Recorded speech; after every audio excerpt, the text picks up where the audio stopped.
¿Qué pasó? ¿Qué quilombo?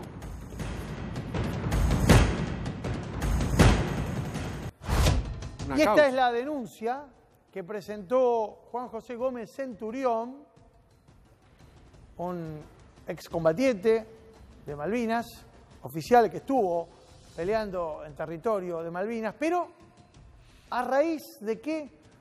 A raíz de los dichos del expresidente Eduardo Duhalde, quien la semana pasada, recordarán, habló de manera manifiesta de que un grupo de militares le habían dicho a él que se venía un golpe, que no iba a haber elecciones el año que viene y que se iba a interrumpir una vez más la institucionalidad de la Argentina de la mano de los militares. Yo estuve leyendo la denuncia, pero como tengo al protagonista de la denuncia, lo tengo a Juan José Gómez Centurión, a través del Zoom, lo voy a saludar primero. ¿Qué tal, Gómez Centurión? ¿Cómo va? ¿Cómo le va, Mauro? Gracias por llamarme. No, gracias a usted por recibirnos en su casa. Le pregunto, explíquenos, ¿por qué lo denunció o por qué denunció a Duhalde en este contexto? No, a ver, lo que dice el doctor Duhalde me parece gravísimo, y que lo haya dicho en tono muy liviano en un programa de televisión, casi riéndose, y que después involucró a funcionarios del gobierno, diciendo yo fui y le conté, a mí me pareció muy grave. Primero, porque el doctor Duhalde ya conocemos su historia, digamos, ¿no? El doctor Duhalde formó parte de la conspiración en el año 2001 con los varones del conurbano que volteó el gobierno de la Rúa, o sea que de conspiraciones sabe, cuando está hablando de estos temas sabe. Además, porque es un expresidente interino, me parece que tendría que haber recurrido a la justicia, porque un juez es el único que puede llamar a una persona y a un testigo y mediante una indagatoria someterlo a que diga la verdad a costa de que diga perjurio, digamos. Además puede intervenir teléfono, además puede ordenar toda una serie de medidas que ningún miembro del Poder Ejecutivo puede hacer. Con lo cual yo lo que pedí fue que se investigue, que se lo cite al doctor Duhalde, a otro comunicador también que perfiló las figuras que podrían estar involucradas, un economista ex candidato a presidente, un ex militar que formó parte del gobierno del PRO, con lo cual lo que le pedí al juez es que investigue, lo cite, les diga cuáles son las versiones, quién se lo dijo, quiénes son de esta supuesta conspiración los integrantes y qué es lo que pretendían hacer. A ver, quiero pasar en limpio esto, porque hay un dato que a lo mejor me parece es relevante a la hora de entender el por qué usted se involucra en esta denuncia. Ayer domingo, yo no sé si usted refiere a esto, hubo un artículo en el portal El Cohete a la Luna que dirige Horacio Berbisky, que creo que tiene su firma, ¿no? Que creo que tiene la firma del propio Horacio Berbisky, en donde se refiere justamente a algunos datos que habrían emanado de la información que Duhalde tenía. Y en esos datos aparecía su nombre, o figuraba su nombre, como uno de los supuestos conspiradores, que sería además quien ocupará un cargo trascendental en ese nuevo supuesto gobierno que se conformaría tras el supuesto golpe. ¿Es así, Juan José? No leí el artículo de Berbisky, no lo leo a Berbisky, pero a mí no me extraña porque ya Silvestre, en un programa en C5N, sin dar los nombres y apellidos, habría perfilado, vuelvo a repetir, un economista, ex candidato a presidente el año pasado, que podría ser Espero Labaña, y un ex militar que fue integrante del gobierno del PRO. Con lo cual, además, independientemente que me involucre a mí o no, me parece lo suficientemente grave como para que no sea investigado por un juez. ¿Cómo le va, Centurión? Ernesto Adida le habla. Más allá de este hecho puntual que usted denuncia, usted conoce bien las Fuerzas Armadas. ¿Hay espíritu de golpe en las Fuerzas Armadas? Pero no, Ernesto. El 100% de los integrantes de las Fuerzas Armadas, esa metodología no lo conocen ni generacionalmente. Y además, acabo de decir que hay metodologías nuevas de golpe de Estado en la Argentina, lo vimos en el 2001, digamos. Con lo cual, me parece una barbaridad, una ligereza absoluta por parte del doctor Duhalde. Vuelvo a repetir, un hombre que fue presidente, un hombre que se supone que es un hombre de Estado, que no recurra a la justicia para denunciar un hecho de esa naturaleza, me parece gravísimo. Con lo cual me parece que amerita que un juez lo llame a declarar, investigue investigue cuáles son las causas de estos rumores. Porque, a ver, yo le quiero hacer una aclaración, Ernesto. Yo soy opositor al gobierno, esto es claro. Yo confronté en las elecciones contra el doctor Alberto Fernández, y si va de nuevo en el 2003 y yo soy candidato, voy a volver a confrontar. Pero una cosa es la confrontación política y otra cosa es estar de alguna manera poniendo en duda la autoridad del presidente, porque un presidente que tiene rumores de golpe de Estado es un presidente débil, con lo cual la autoridad del presidente de la Nación no puede estar en duda. Es un tema institucional, que no tiene nada que ver con las personas. Ahí, Juan José, ahí la producción buscó rápidamente la referencia de este artículo. Si me permite, ya que usted no lo leyó, y seguramente, y muy probablemente muchos de los que nos están viendo tampoco, voy a leer el párrafo, artículo publicado en el portal El Cohete a la Luna, con la firma de Horacio Berbisky, que es además el director de este portal. Dice así: el ex juez de Avellaneda, Luis Carzoglio, es la fuente de la información sobre un golpe militar que impediría las elecciones del año próximo, mencionadas por el ex senador Eduardo Duhalde en conversaciones con sindicalistas y políticos, entre ellos el presidente Alberto Fernández, la vicepresidenta y el ministro de Defensa Agustín Rossi. Y acá viene la parte en lo que se lo alude. Según Duhalde, Carzoglio, recordemos, el ex juez que fue uno de los que fue separado a través de un mecanismo institucional porque decían que protegía a los Moyano, tiene un cuñado militar y ese cuñado le adelantó que presidiría el gobierno de facto resultante el retirado teniente coronel Juan José Gómez Centurión, que fue funcionario del gobierno de Macri, candidato presidencial en 2019, lo mismo que José Luis Espert, que sería su ministro de Economía, y este es el dato más fuerte, ¿no? Y Sergio Berni, su jefe de gabinete. Esto escribió, a ver, insisto. Una novela. Parece una novela esto. Impresionante. Uno sabe que Berbisky tiene buenas fuentes, está claro que lo pone en boca de Duhalde esto, pero hay algo que está queriendo decir este artículo. Se la dejo picando. Habría que preguntarle a Berbisky, sería que el juez lo llame a Berbisky también, entonces. Sí, sí. A ver, me parece. Mire,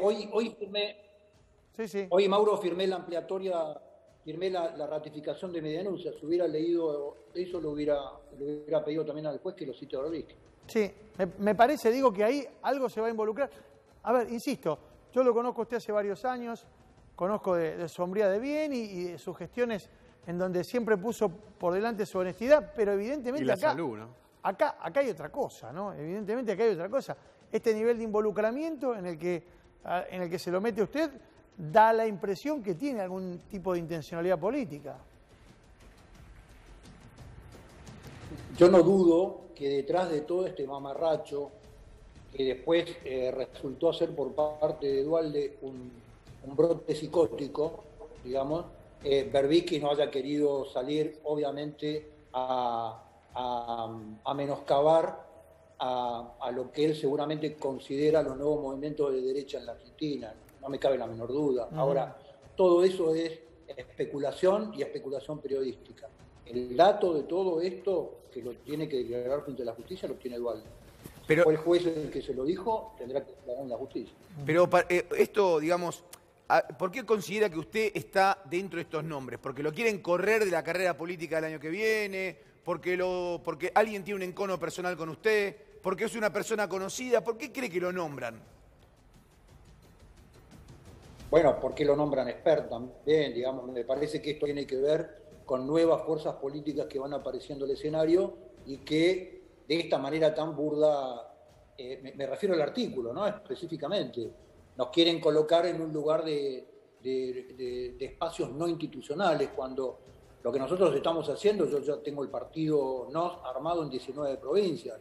El año que viene vamos a competir en elecciones municipales, provinciales y nacionales, digamos, ¿no? Si hay algo más institucional que un partido político en términos políticos, díganme qué es, digamos, ¿no? A ver, lo saco del tema porque me parece que, digamos, dar vueltas sobre lo mismo no va a conducir a demasiado hasta tanto no avance esta investigación. Lo llevo al terreno político, Juan José, que es un terreno donde usted se ha sentido muy cómodo, sobre todo en el último proceso electoral.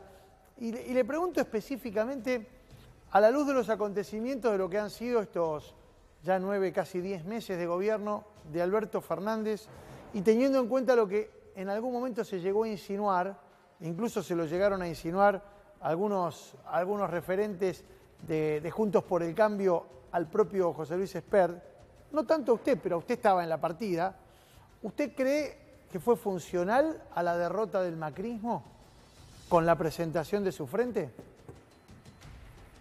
No, mire, los macristas dicen que fuimos funcional a la presentación o a la fórmula de Alberto Fernández. Y el justicialismo o el kirchnerismo de alguna manera nos tildó siempre de una operación de Mauricio Macri. Cada vez que aparece una fuerza con un lugar propio y un sentido propio, aparecen este tipo de versiones, digamos. Yo creo que el gobierno de Macri, el presidente Macri no logró su reelección en ese momento porque hizo un pésimo gobierno, con el cual yo fui parte en los primeros años y después el año de la reelección, que cuando es un funcionario tiene que tomar la decisión si va a apoyar al gobierno en el cual está o no lo va a apoyar, yo tomé la decisión no solamente de no apoyarlo, sino de pararme enfrente. Le cambio la pregunta. Mi postura siempre... Perdón, Centurión, le cambio la pregunta. Así como usted claramente dice que no es culpable, en los términos en lo que lo preguntaba Mauro, de la pérdida o del triunfo de cualquiera de las dos fórmulas, le pregunto, ¿usted participaría de una fórmula conjunta con José Luis Espert? Yo el año pasado le ofrecí a Espert ir a las PASO en un espacio común, porque creíamos que en algún momento teníamos la responsabilidad de ampliar nuestro espacio político y bueno, no logré hacerlo. Ahora lo veo muy difícil.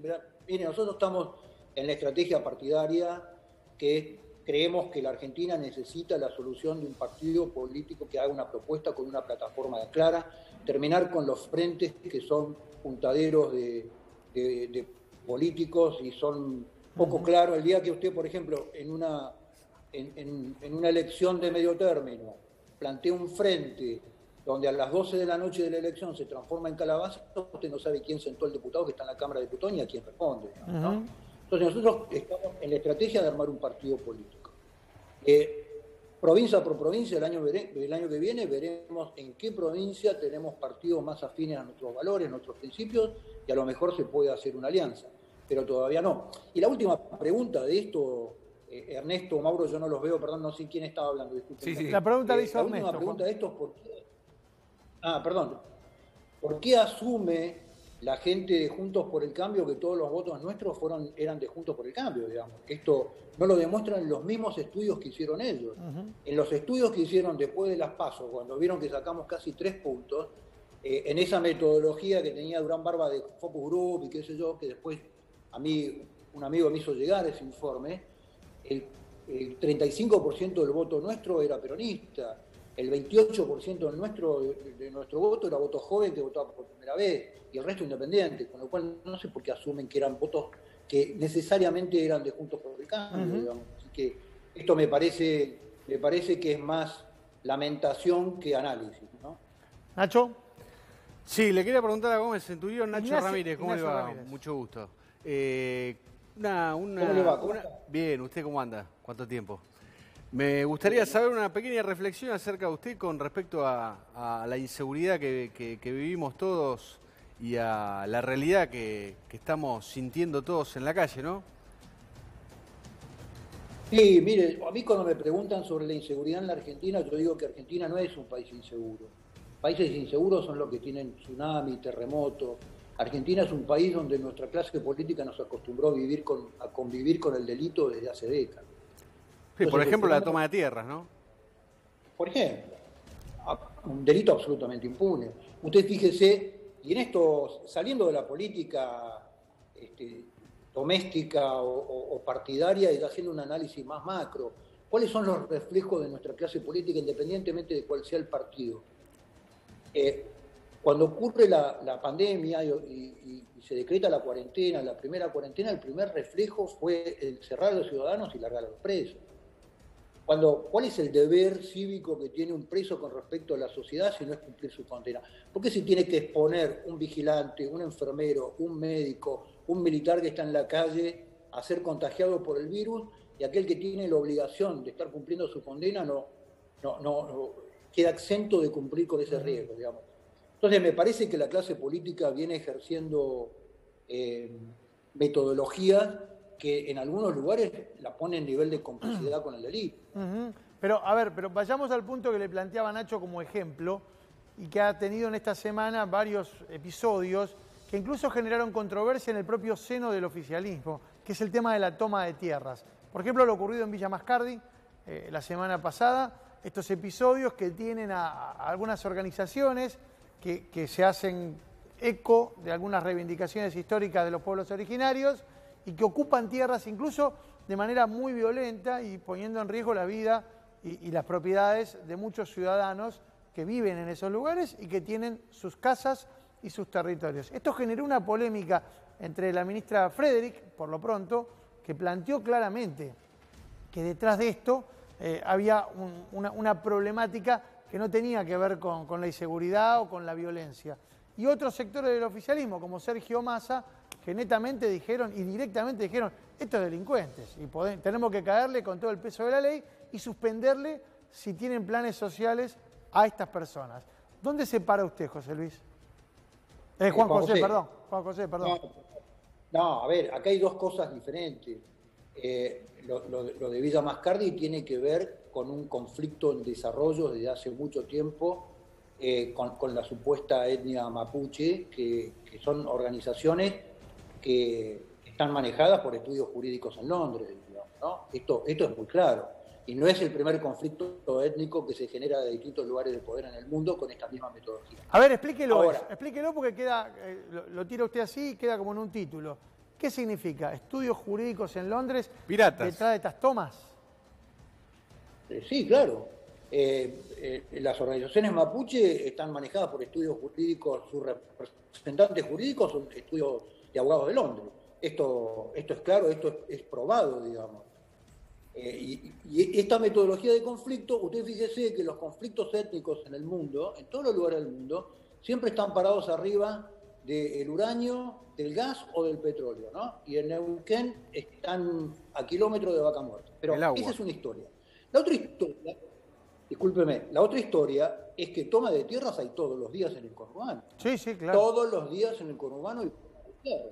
Esto lo anunció Grabois en el mes de marzo-abril. Pero en este último mes es como que se acrecentó mucho la toma de tierras. Particularmente a mí me llamó la atención.